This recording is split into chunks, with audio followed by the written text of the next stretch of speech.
listen and learn about businesses that are making an impact, not only here in Worcester and central Massachusetts, but across the Commonwealth, and an opportunity to talk about issues relating to economic development and job creation. And somebody who's in the middle of that on a day-to-day basis, not just here in the region, but across New England and the Northeast, is Anthony Consigli. Anthony, welcome.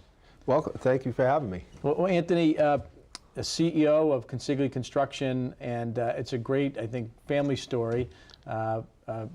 Fourth generation construction firm that started in Milford. That's right. We've been in Worcester County now for a little over 100 years. Fourth generation family owned firm. We have, I think, 8 offices from DC to New York City up through Portland, Maine. Employ about 800 people, 200 of which are here in Central Mass. So it's been a great story, and one that I'm responsible for being the caretaker of to get to the next generation. Well, we got double trouble with you and your brother Matt. But That's right. let me just ask you. I mean, you and your brother have taken the company to the extent that it's one of the largest construction companies in Massachusetts, if not New England.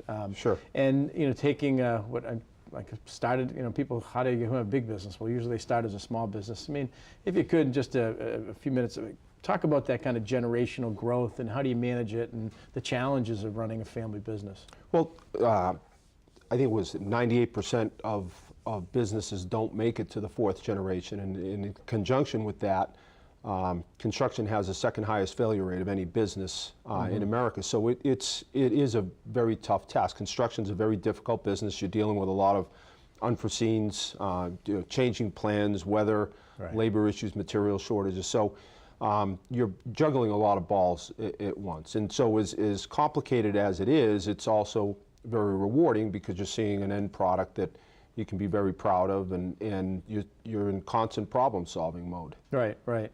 And that's where your degree in economics from Harvard, probably has some dividends. I don't know that helped me much, but maybe playing on the football field at Harvard probably had more applicable lessons, right? That's right. I took a lot more from the football field. But interestingly enough, we do hire a lot of engineers, and engineers are great problem solvers. I think we have 90 WPI grads, which again keeps us connected to here in Worcester.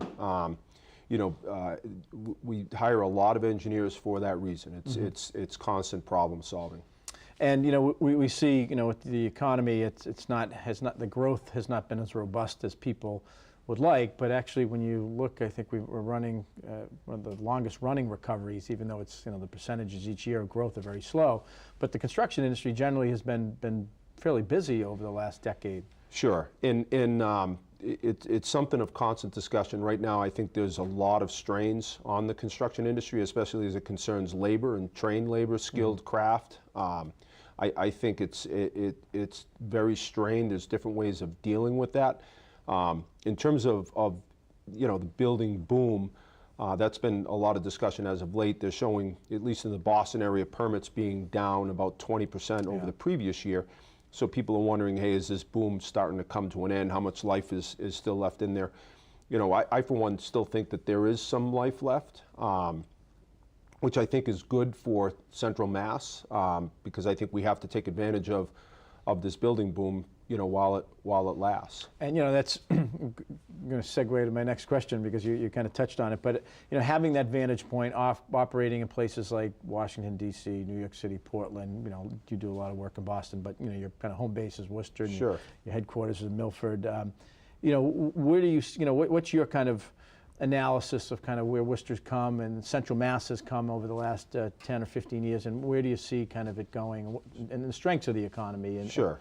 Well, I think sometimes we try to compare ourselves to Boston a lot, and that's difficult because Boston, what's going on in Boston, Cambridge is incredible, even on a national scene. I saw a stat recently that said 80% of construction activity has come in just 7 cities, Boston being one of them. Right. And so if Worcester compares itself to cities around the Northeast, whether it be Albany or New Haven or Poughkeepsie, Portland, there's an awful lot of building going on right here, and people should feel very good about that. I think one of the reasons for that is that the public-private kind of collaboration that goes on here in Worcester is very strong. In fact, much stronger than I would compare it to almost any city.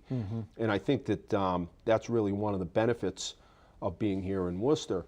I think as long as we can continue that, Worcester should see a lot of good things happen. Yeah, well, it's great just driving around the last week or two, seeing handful of construction cranes going. You're working on one of those sites with the City Square and Mercantile Center. Yeah, so Mercantile Center is something we do a lot of. It's occupied renovation, renovating space for UMass Memorial, which I think will be, in addition with the housing that's going on down in the center of Worcester, and the hotel is really going to bring a lot of life to that, to that area. And developers like Chip Norton do an excellent job in taking that kind of a risk in moving projects like that forward.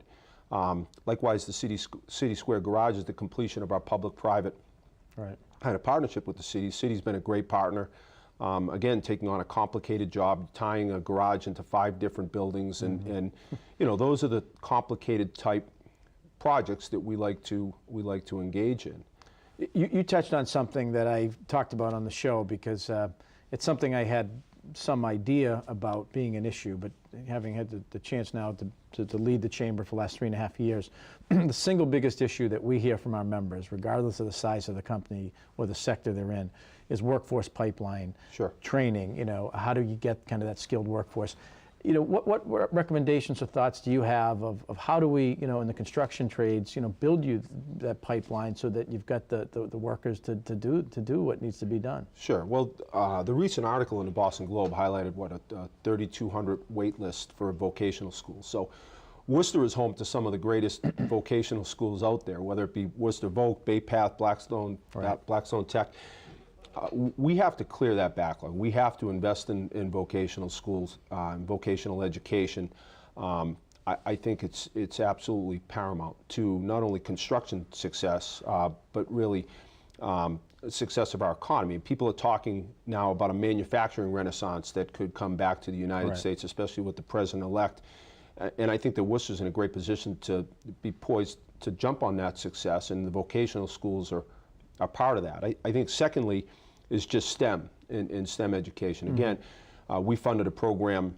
For our viewers who might not be familiar, STEM, science, technology, engineering, math. That's right. And so we funded a program in Worcester called Science for Scientists, where we brought outside scientists into some of the public schools to help with that type of program. But I think the more that we can be pushing kind of engineering mindsets early on in education will help get people into that type of vocation and start clearing some of that backlog. Yeah, I had conservatively 3,200 people and students on waiting lists across the state on Voc Tech schools. You mentioned the STEM program, and we just got a minute left, but that your support of that is just one example of a lot of the philanthropic work that you do in supporting some great programs, some of the veterans programs, working with schools. Sure. So we have a foundation. It's very active. One of the better things I think we do is working for Worcester. I think we had 60 to 70 people out last year. Working with the college kids and bettering things across the city. Working with college. We were on a number of projects, but as much as that may help the city, it really helps us because it develops a teamwork, and it's a lot of fun for our people. So it's a great culture building exercise, and we've done a lot of those projects through the years. But whereas most of our employees are here in Central Mass, and a lot of the people we hire out of WPI, we're so committed to the area. So it's a great place really for us to kind of focus our charitable endeavors.